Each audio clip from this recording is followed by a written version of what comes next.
This is Dan Dix here reporting for Press for Truth. On January 27, 2017, Donald Trump issued an executive order on immigration, promising to, quote, protect the nation from foreign terrorist entry.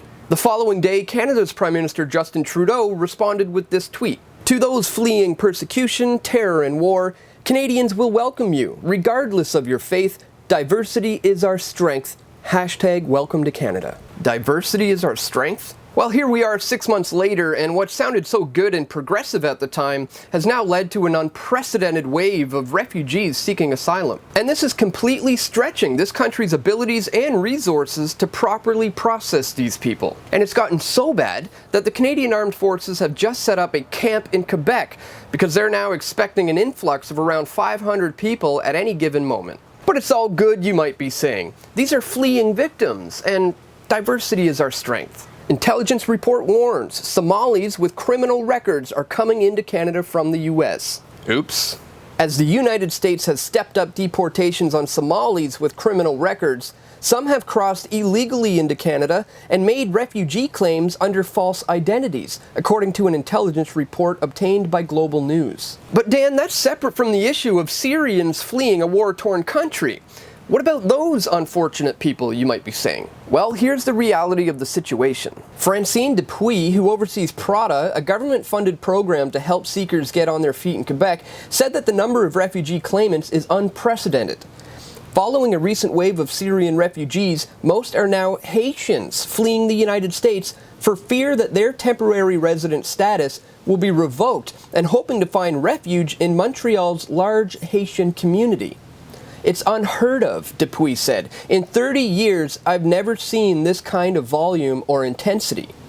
Dupuis said about 90% of asylum seekers coming into Quebec now are Haitian.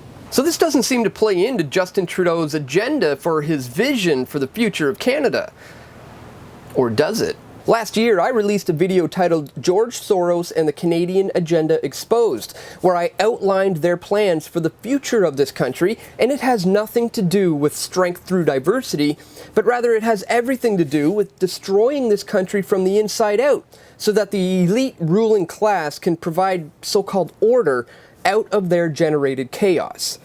I also interviewed a Canadian immigration expert who's been working with refugees for over 30 years in my video, The Truth About Refugees Coming to Canada, What You Need to Know. And she told me that the backlog is growing. Families are left feeling dropped off and abandoned by the Canadian government. And all the while, Justin Trudeau and the public sector are doing everything they can to stifle the efforts of the real heroes. Those who are in the private sector, who are actually saving the lives of those who are fleeing war-torn countries. If you want an idea of what they want Canada to look like, just look at what's happening in Europe in places like Sweden. There's been a lack of integration among the non-European refugees, and this has led to various no-go zones where it's no longer safe to roam the streets. Women are being raped and constantly disrespected. Not to mention 48% of immigrants there of working age don't work. So as it is now, guys, it looks like Quebec is becoming the go-to place for asylum seekers, or criminals for that matter, who are seeking entry into Canada. In fact, the city of Montreal recently stated that around 250 to 300 people are crossing their border every single day. Many of the arrivals are being housed in Montreal at the Olympic Stadium. And on Wednesday, the Quebec government announced the opening of another facility, this one at the former Royal Victoria Hospital, with a capacity of between 300 and 320 places. Another shelter was opened earlier this week at a former convent that is owned by the city. So it looks to me like this Soros-Trudeau agenda is in full swing. And the more I look into this, the more I keep thinking that Press for Truth should travel to Quebec to cover this historic time in Canada's evolution. I want to visit these camps, speak with the asylum seekers, speak with the people who are housing them, speak with some of the soldiers and some of the people at City Hall who are pulling the strings. But flights to Quebec from Vancouver are certainly not cheap, so the only way I can make this happen right now is by getting support from you, the viewers, to help me make this happen by going to pressfortruth.ca/donate. We need someone there to counter the mainstream media's propaganda spin on this issue.